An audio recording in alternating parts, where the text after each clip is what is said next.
everybody. Vladimir, perfect. Okay, so welcome to New Perspectives, an integral yoga platform sponsored by our university in Surat, India, and sister organizations, Sri Aurobindo Integral Life Center in Surat, as well as here in Fountain Inn, South Carolina. Through collaborative efforts such as New Perspectives, it is the hope of these kindred organizations to assist in building a bridge between East and West. All three organizations are founded by H.P. Rama, who is with us here today. Welcome, H.P. I'm Radhe, the Executive Director of Sri Aurobindo Integral Life Center in Fountain Inn, and I am joined by my colleague, Dr. Vladimir Yatsenko, moderator of today's webinar. We are also joined by Dr. Kiran Singh, Dean of Humanities at Aro University. Today's New Perspective topic is on the psychic being and its evolution and role in integral yoga. When addressing the 3 steps of spiritual knowledge of the self, Sri Aurobindo says, the first step is the discovery of the soul, the secret psychic entity, the divine element within us. When that becomes dominant over the nature, when we are consciously the soul, and when mind, life, and body take their true place as its instruments, we are aware of a guide within that knows the truth, the good, the true delight, and beauty of existence.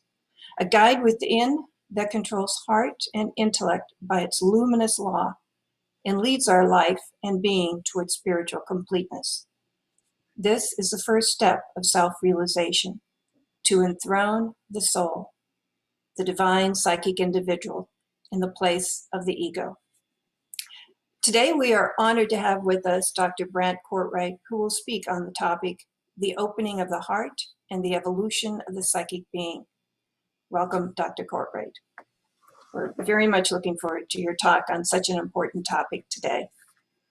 And at this time, Dr. Vladimir Yatsenko will formally introduce our speaker, Dr. Cortright, and open our New Perspectives forum. Vladimir? Thank you, Radhe. Right, we are very happy to have with us Dr. Brant Cortright, who is the professor of emeritus with the California Institute of Integral Studies and a licensed clinical psychologist with a private practice in San Francisco, focused on brain health, anxiety, and depression. He is the author of Integral Psychology, Yoga, Growth, and Opening the Heart, as well as Psychotherapy and Spirit. And his most recent book, which is the Amazon's bestseller, Holistic Healing for Anxiety, Depression, and Cognitive Decline. Today's topic is opening the heart and the evolution of the psychic being. Sri Aurobindo's integral yoga puts the evolution of consciousness at the heart of this manifest universe. The psychic being is the evolutionary element within us, which develops progressively, lifetime after lifetime, toward greater consciousness, love, peace, light, joy, and union with the divine. Its location on the inner plane is behind the heart chakra, and the opening of the heart is essential to the awakening and coming forward of our evolving soul, our spiritual individuality. So without further ado, I invite Brant to address the audience. Please, Brant. Thank you, Vladimir, and everybody. It's a pleasure to be here with you all, talking about the most important thing in the world, which is our soul. So I'd like to start by just putting this into the spiritual context of integral yoga. So what Sri Aurobindo did was really to synthesize, to integrate the various streams of spirituality in India and the world. And I think we can talk about two major streams of spirituality in the world: the stream of the personal divine and the stream of the impersonal divine, right? The impersonal divine traditions, such as Buddhism, Taoism, Advaita, talk about the divine as this vast impersonal consciousness, pure being, Satchitananda. And our fundamental identity is one with that, the Atman that is Brahman. Much of the East has been influenced by this tradition of the impersonal divine. Much of the West, on the other hand, has been influenced by traditions of the personal divine. Christianity, Judaism, Islam, as well as the bhakti traditions of India, talk about the divine not just as pure being, but as a being, imaged in the West mostly in masculine terms, but in the East imaged as male and female at the same time, but nevertheless as a very personal being. And our fundamental identity in the non-dual traditions of this is the soul. Our soul is a portion of this divine being. So there's a kind of competition for which view of spirituality is more ultimately real, right? The traditions of the personal divine tend to put down traditions of the impersonal divine, right? That the impersonal is Krishna's inmost aura, but not the essence of Krishna himself. Similarly, the traditions of the impersonal divine see the personal as kind of just the last step before the ultimate reality. And what I appreciate, one of the many things I appreciate about Sri Aurobindo, is that he puts these two traditions together as co-equal. The divine is both personal and impersonal, equally. That's, I think, a profound integration. And of course, it comes out of his own experience, right? His first major realization with Lele was of the impersonal, right? Nirvana, the Atman. And then a year or two later, in jail, he had the realization of the personal divine, seeing the jail, the prisoners, everything as Krishna, the non-dual personal divine. So these two aspects of ultimate reality of the divine are reflected in us, in our central being. So we have both the Atman and a soul, an evolving soul. So the Atman is one with Brahman and impersonal, right? It's a vast, egoless witness to everything. Vast peace, vast bliss, and non-evolving. The Atman at the beginning of evolution is the same as the Atman at the end of evolution. It's above and it presides over the evolution impartially. So its native home is above, but it exists on every plane. It's the foundation, the most foundational consciousness. So although its native home is above in the overhead planes, rising into higher and higher frequency, it also exists on this plane. Ramana Maharshi experienced it in the heart. Other people experience it in different places. For Sri Aurobindo, this divine status of the divine, the Atman, also raises into higher and higher levels of completeness and integrality, right? That in Aurobindo's view, there's the higher mind, where the self is completely unveiled, the Atman is unveiled. But then there are these higher statuses of divine consciousness, right? The mind of light, right? Where consciousness is no longer by thought, but by light. And then we have the intuitive mind, the overmind, and finally the supermind, the supramental.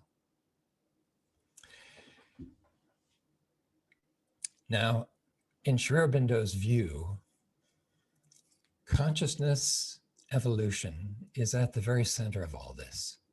What Sri Aurobindo did was he took these world traditions and these traditions within Vedanta, and he united them and he put them into an evolutionary context. So that the divine, Brahman, first of all, involved itself to create this universe, right? The Big Bang, 14 billion years ago. The most dense form of consciousness is the physical, this material world. And after billions of years, consciousness, which looks like it's absent from the material, but actually the material is secretly conscious, right? It's in a kind of sleep or a swoon. It slowly begins to unfold, to evolve. And so we get life, we get unicellular organisms, we get plants. And then over millions of years, the next evolutionary stage emerges, which is mind. In animals, we get the beginnings of mind. But in animals, mind is imprisoned by the senses.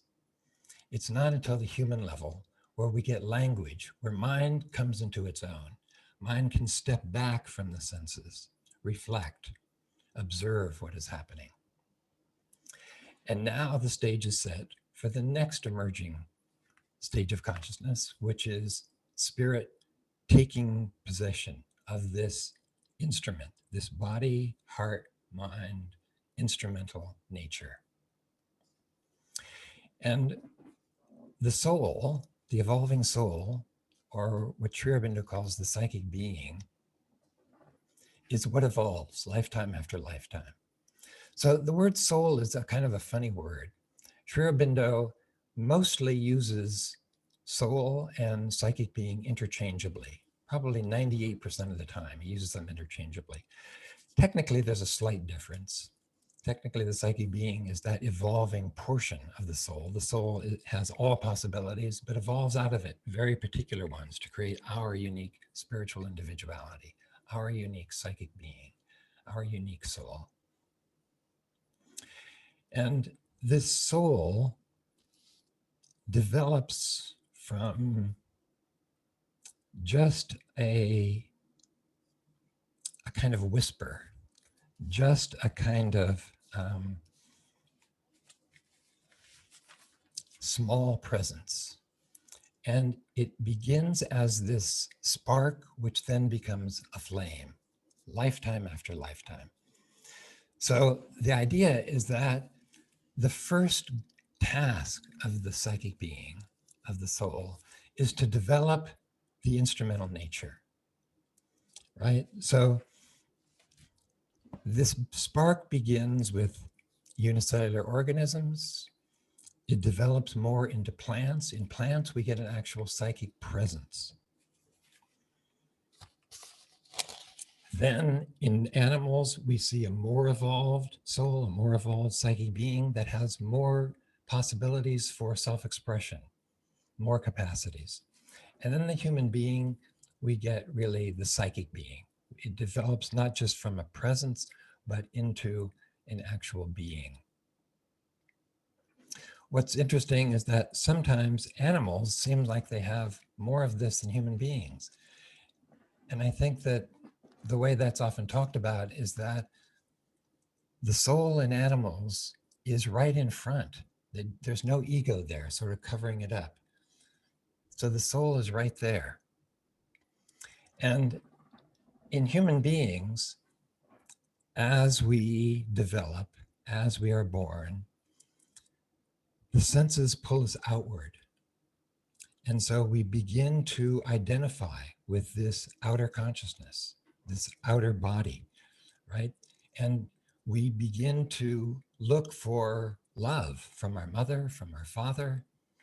We begin to be attached to love. We begin to attach to mother's milk. We begin to become attached to eating, to moving our bodies. And slowly an ego develops that organizes all of this. And as this ego develops, we identify more and more with this, and the soul begins to fade more and more into the background. So the essence of the psychic being or the soul is this state of peace, this deep bliss, this joy, this sense of knowing the spiritual right and wrong of things, sense of love for all creation, for the divine and all creation, a sense of gratitude, harmony, cheerfulness, sweetness, light. It's this luminous center which is located behind the heart chakra on an inner plane, behind the heart chakra. And at first, the soul's task is building up this outer nature, body, heart, mind. But as that happens, then the task is to turn the being within towards the divine.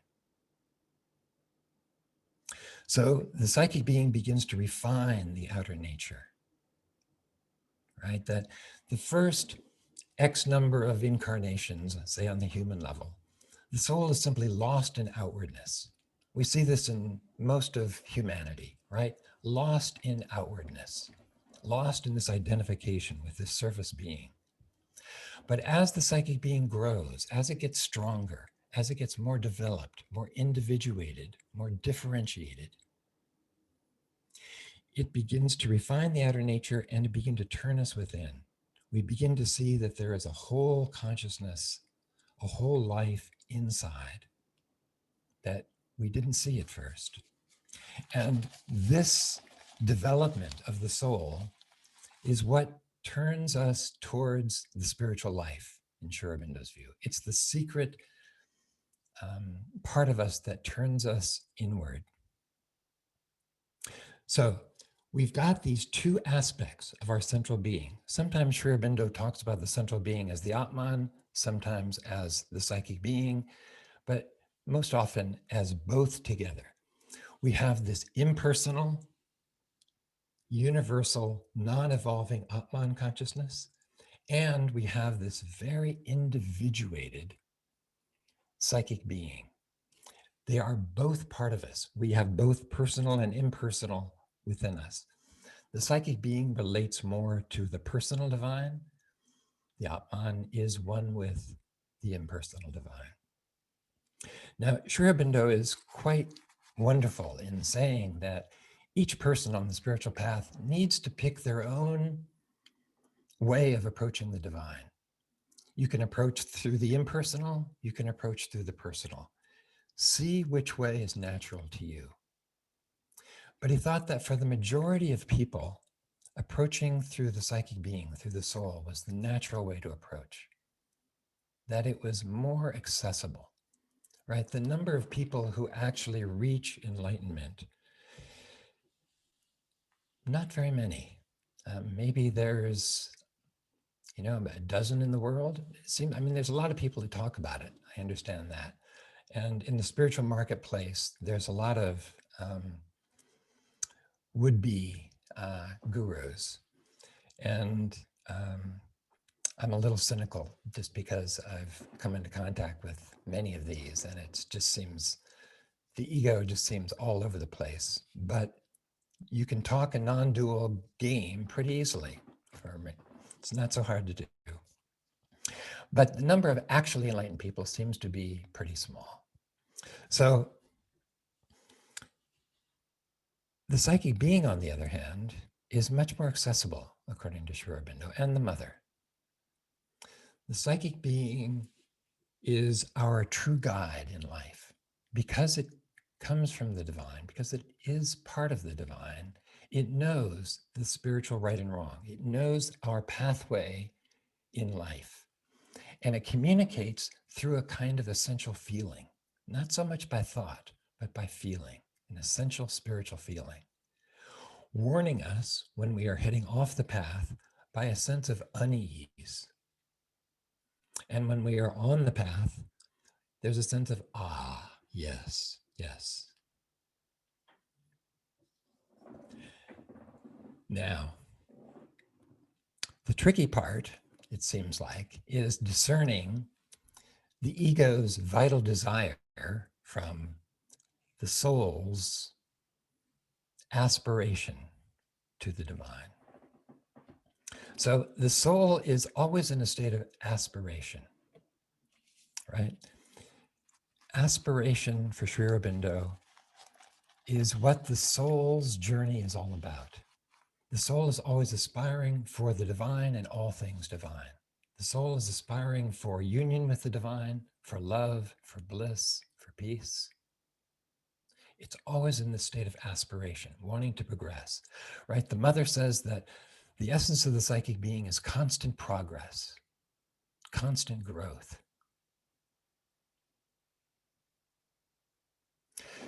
So, this aspiration for constant growth gets mistranslated by the ego as desire. And so, I desire this, I desire that, I desire the other thing. And so, part of what integral yoga attempts to do is this transmuting of desire, ego desire, into aspiration, right? That there are two motivational systems going on. There's ego desire and there's the soul's desire, right? The soul aspires, the ego desires. So aspiration and desire are these two motivational systems. And our task is to begin to navigate more and more the soul's direction. The more we listen to the soul, the more we pay attention to this feeling of unease or this feeling of, yes, moving forward, the louder that voice grows.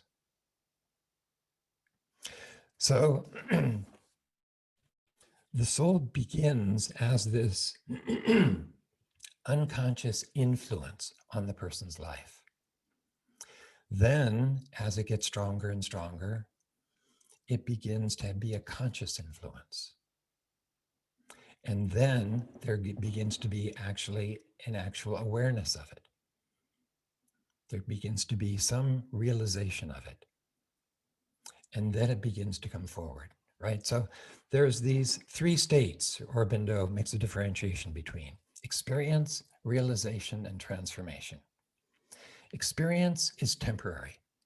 Probably most of us here have had some experience of the divine or of our inner being, soul or Atman. But it's been temporary, right? Experience comes and goes. It enriches the consciousness. It moves us forward, but it's temporary. Realization is where this becomes permanent, a permanent part of the consciousness. And then transformation is where this begins to influence the whole outer being. It begins to infuse this outer nature. So in the psychic awakening, there is this point in the journey where the soul's guidance becomes more and more conscious, and then at a certain point, the soul opens or it awakens. And there is a realization of it. It becomes something we can simply turn to, and it's there. But it starts out very, very far back, very, very far deep inside. And then the process is bringing the psychic being forward so that it begins to infuse our outer life. In Christianity, this is called infused spirituality, where the soul begins to more and more influence the outer being, to sort of raise the vibration of the outer being. Now, the reason that the psychic being is so central in integral yoga is that it is the means of transformation. That simply the realization of the Atman doesn't change the outer nature. The Atman can open to the highest regions of the supramental, but it doesn't have a hold on the body. But the soul is connected to the body. The soul is what brings down the highest, the supramental, into the body and brings about a transformation of the body, because this is fundamentally a physical transformation. in the end. So this process of bringing it forward is the process of sadhana, this process of awakening it, and this process then of bringing it forward. And this process of bringing it forward seems like it's a multi-lifetime process for most people. Not everybody, but for most people. There are many people I'm aware of at the ashram and at Oroville who clearly have had a psychic awakening. But the bringing of it fully forward is something that I don't think anybody claims. So the psychic being in people goes through also a kind of developmental process over lifetimes, but also within this lifetime. So there's both an inner and an outer, a within this lifetime and over multiple lifetimes developmental process that happens. So when the baby is born, my sense is that the soul, the psychic being, is right there on the surface. When I was present for the birth of my 2 children, it felt like it was this very sacred moment when the birth process happened, where there was this blast of loving light energy as this being came forth. And this little teeny being, it seemed like it changed actually everybody in the birth room, right? The doctors, the nurses, everybody. I mean, birth units in hospitals, I think, are very different than other parts of the hospitals. There's a different consciousness there, in my experience anyway. And this little being who has no means to express itself had this powerful, loving, blissful energy. My heart was just blasted open. And I felt like I finally understood the Christmas story, right? The birth of Christ. It was like peace on earth, goodwill to all. It was just a sacred moment. And this little being, it seemed like there was this vast consciousness, but no way to express itself. Couldn't even hold its head. So it starts out maybe very close to the surface, but then it begins to go further in as the mind begins to develop. I think the ages of 3 and 4 are particularly sweet because the psychic being is very close to the surface. The heart is very, very open. They are still kind of tripped out just looking at the world. It's a pretty sweet time. Then around 7, according to the mother, something else happens. The psychic being begins to go further and further within. And this corresponds to with what Piaget called, I think, concrete operations, where the mind begins to be more and more abstract. And as this happens over the next few years, the psychic being retreats further and further inside as the mind more and more takes over the central control. And then when puberty hits, the hormones kick in. It's like, bye-bye, psychic being. And then when we reach adulthood, of course, and we have a developed mind, we have a developed vital or emotional being, a developed physical being, the task then becomes to go inside and begin to reconnect to this, begin to really bring this deeper soul forward. And in that process, I think that the opening of the heart is crucial, right? Because what happens as we grow up is that we are also wounded, right? One thing that modern psychology has discovered is that everybody grows up wounded. Nobody grows up with a perfect childhood. There are hurts, there are traumas, there are big T traumas, there are little t traumas. One of the ways I have tried to make Sri Aurobindo's teachings alive and relevant to the present world is to try to link his teachings to present day knowledge.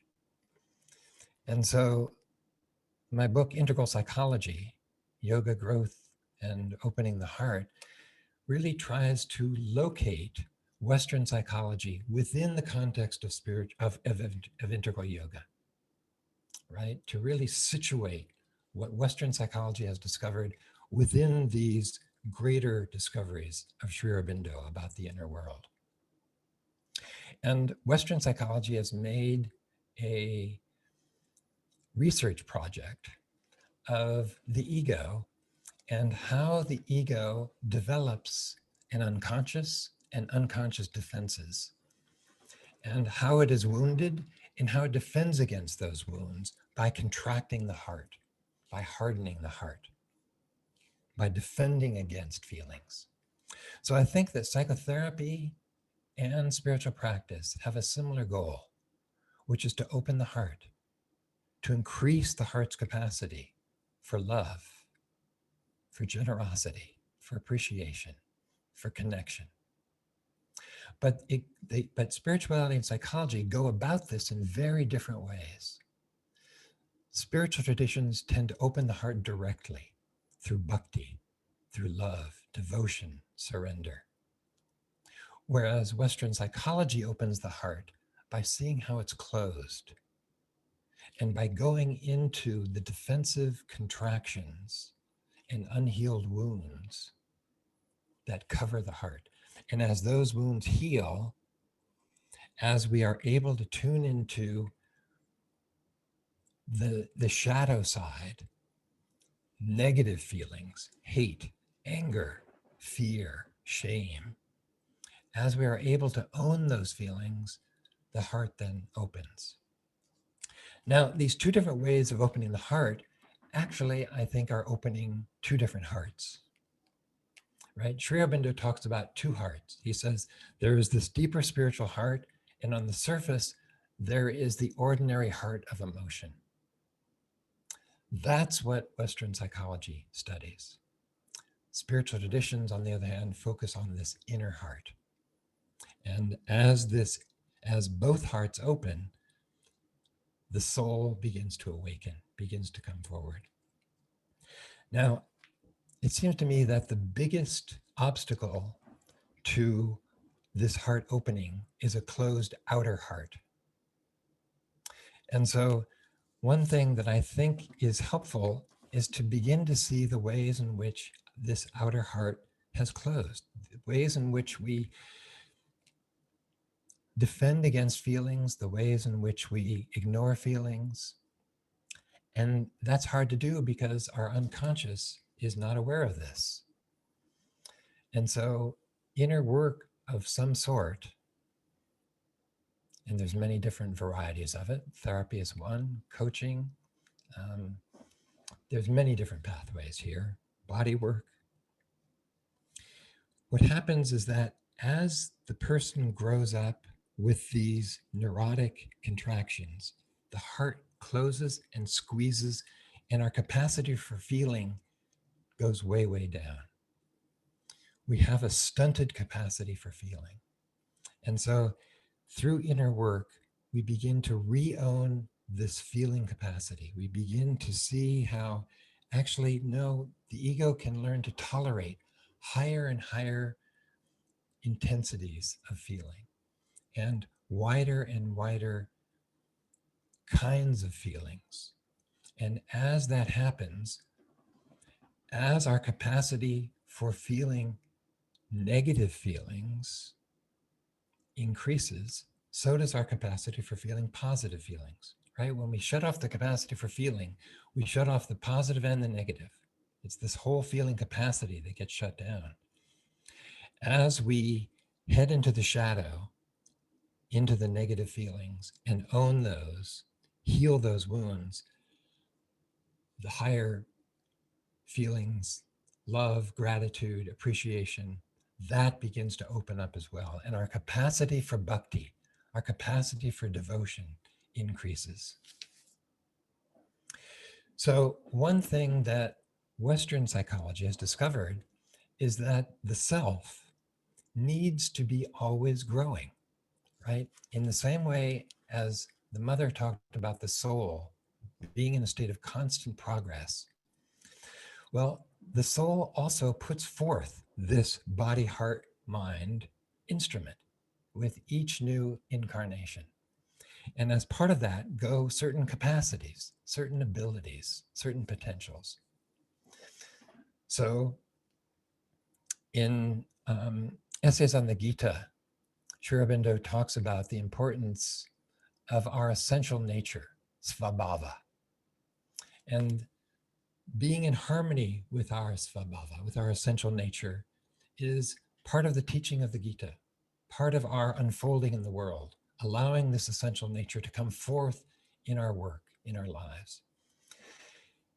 It may not be an exact translation, but I think a rough translation of our essential nature, of our svabhava, would be the authentic self in Western psychology, right? And because of our wounding, the authentic self is stifled with a kind of defensive self on top. It's an amalgam of real authentic self and defensive false self.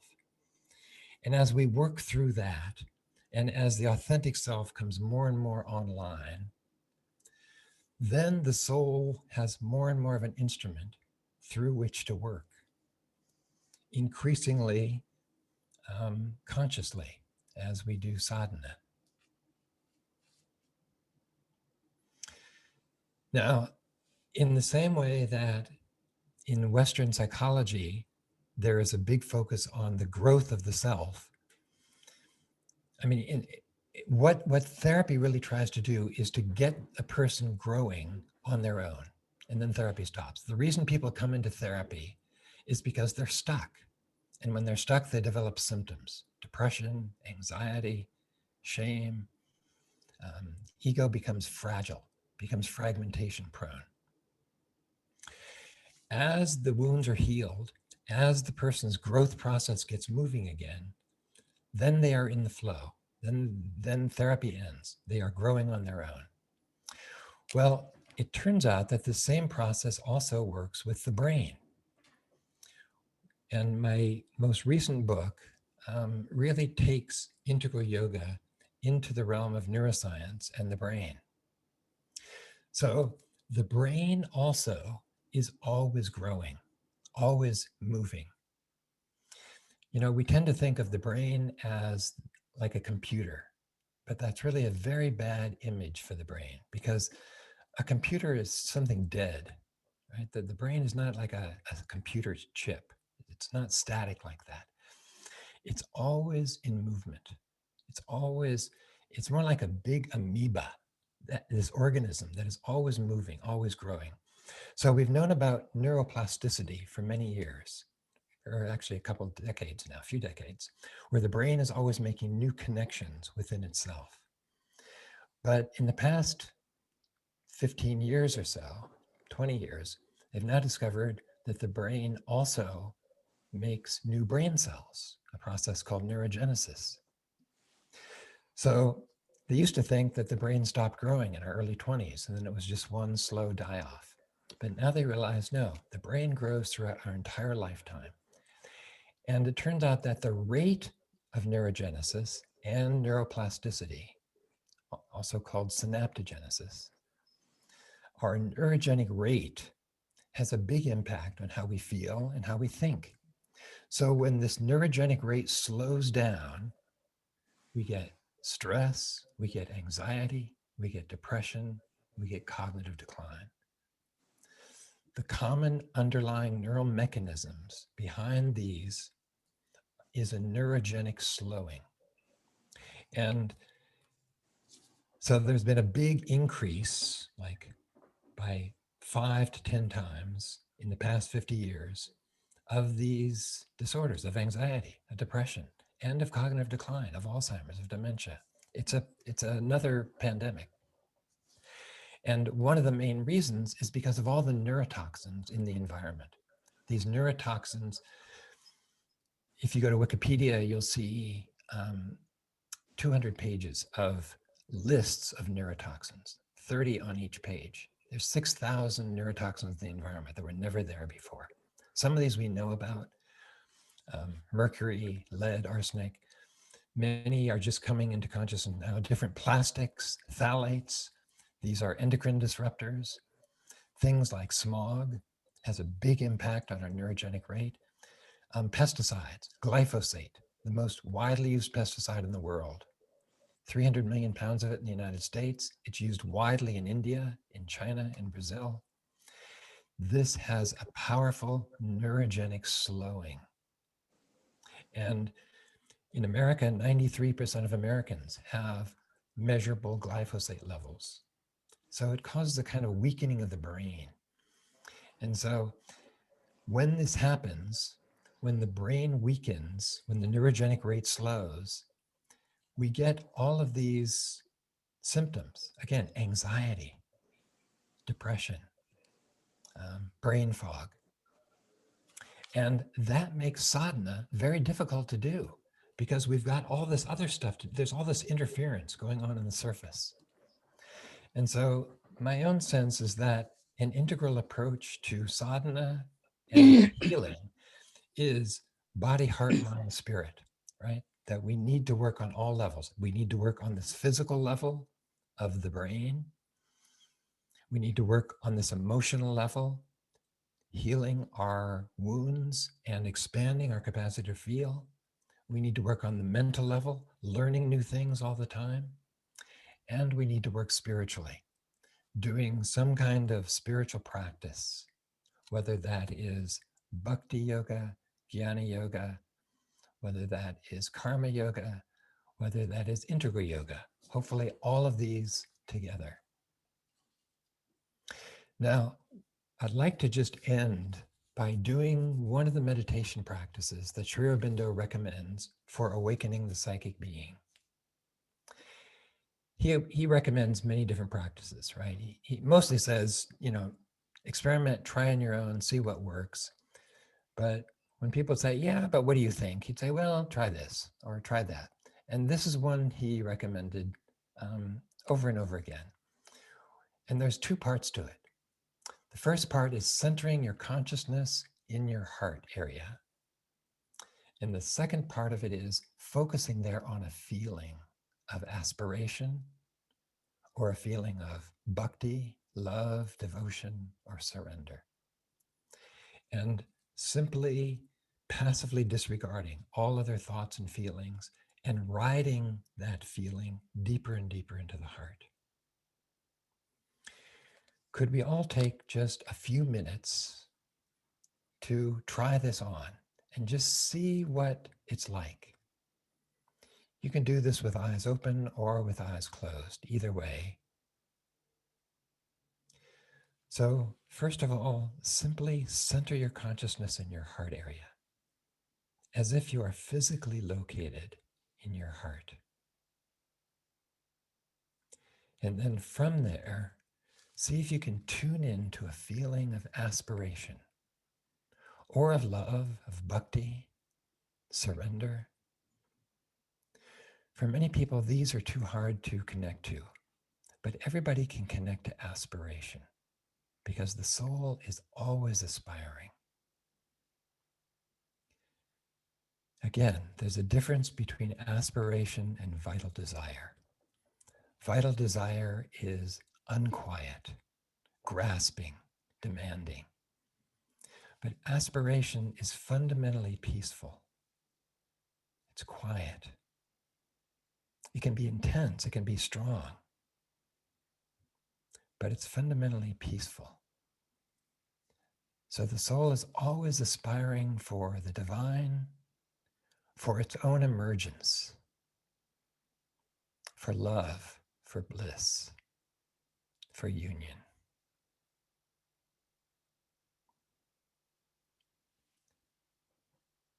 See if you can just find that feeling, or love, or bhakti, and just kind of ride that feeling deeper and deeper into the heart.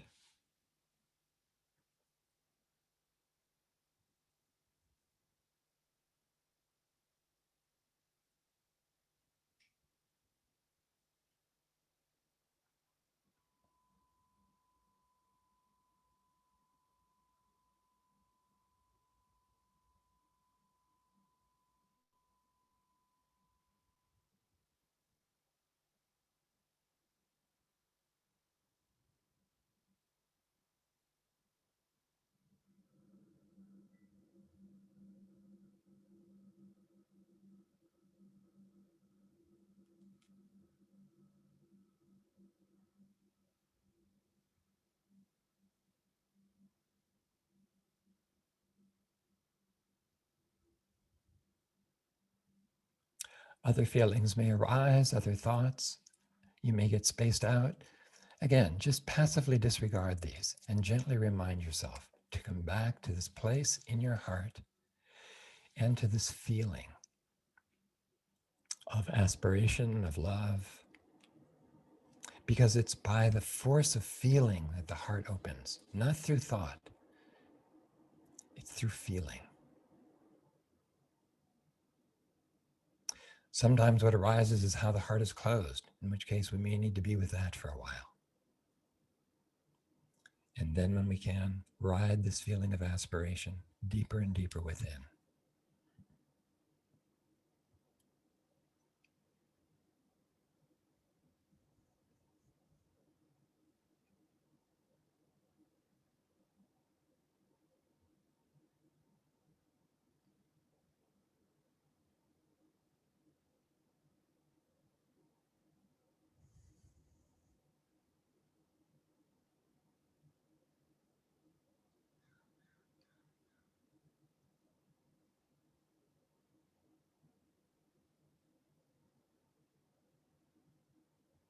Okay, and when you're ready, let's come back.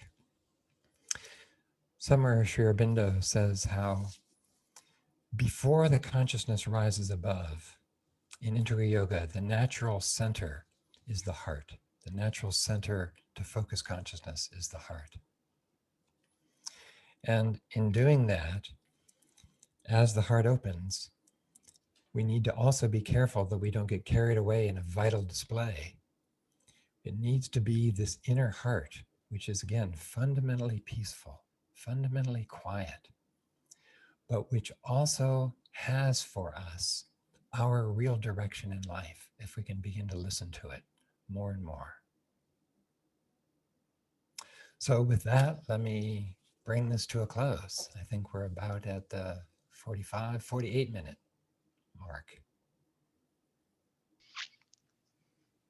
Thank you, Brant. It was wonderful. There are some questions here for you in the question and answer box. So first is Siegfried Bernal.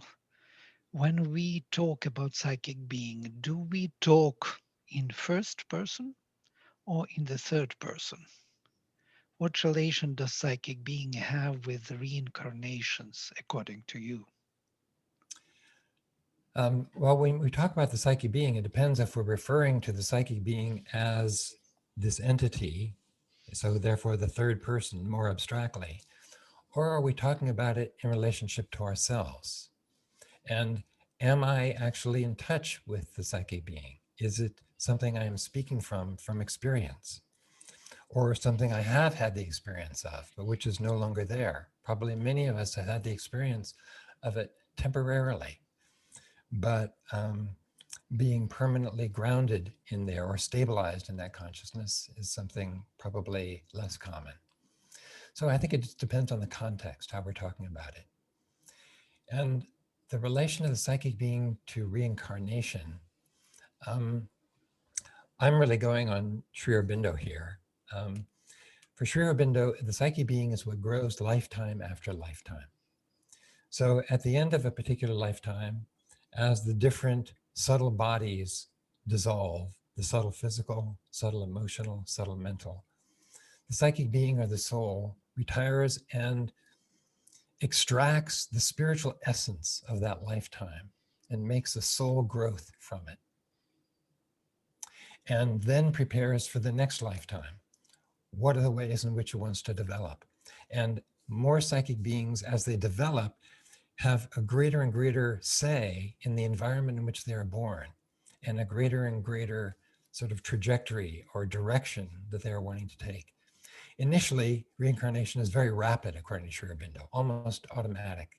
But then as the psychic being develops, becomes more individuated, more differentiated, it takes greater care in consciously choosing the parents, the environment, and what it wants to develop in that lifetime. Thank you.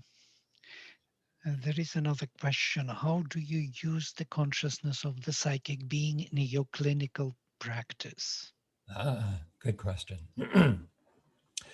Well, I think of our psychology as really, in some ways, organized around or centralized by the psychic being.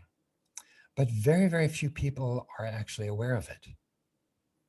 And so my work as a therapist is to really work to help open the heart of somebody, to open the blockages of the surface heart.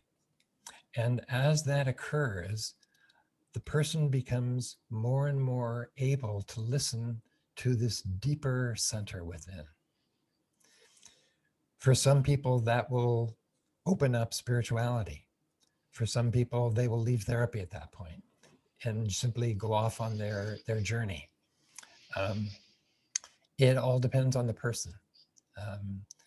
Many people who I see either already have a spiritual practice or find that their inner work helps their meditation in their practice. But I think of it as really psychotherapy as a process like clearing away this interference, this surface noise that prevents our deeper listening. Thank you. There is another question: how to grow and open the heart and get the mind in control of? Yeah, I mean, that is what sadhana is in integral yoga. How do we grow spiritually, our soul? How do we open the heart? And how do we get our mind aligned with this? So Sri Aurobindo talks over and over how the spiritual life is very much trial and error and very much a process of falling down, picking yourself up, dusting yourself off, going forward, falling down, picking yourself up, dusting yourself off, moving forward. It's very much trial and error. To listen to the psychic being, to listen to the deeper soul's guidance requires real discernment, psychic discernment.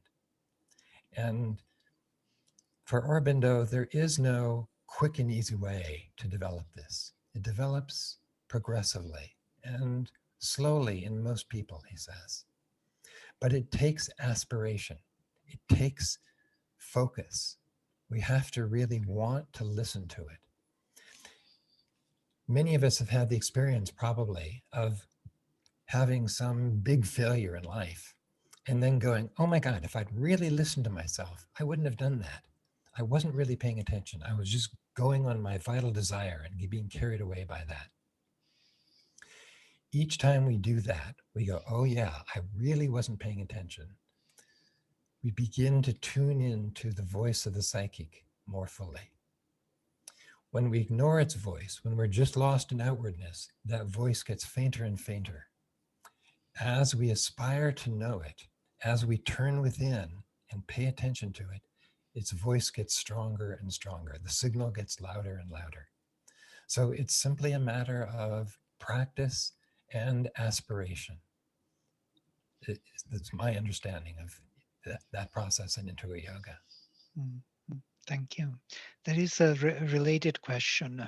Does the psychic being speak from the heart?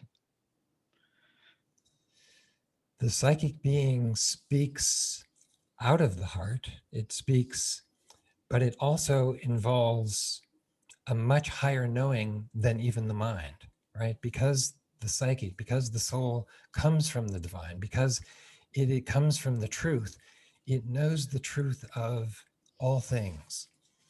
Can I read a paragraph from Sri Aurobindo where he describes this process? Oh, please. This is from The Life Divine. It's a paragraph. He says, as the crust of the outer nature cracks, as the walls of inner separation break down, the inner light gets through. The inner fire burns in the heart. The substance of the nature and the stuff of consciousness refine to a greater subtlety and purity, and the deeper psychic experiences, those which are not solely of an inner mental or an inner vital character, become possible in this subtler, purer, finer substance. the soul begins to unveil itself. The psychic personality reaches its full stature.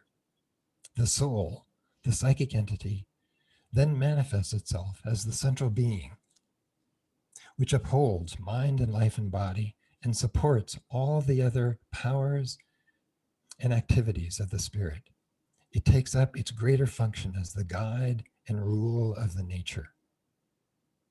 A guidance, a governance begins from within, which exposes every movement to the light of truth, repels what is false, obscure, opposed to the divine realization.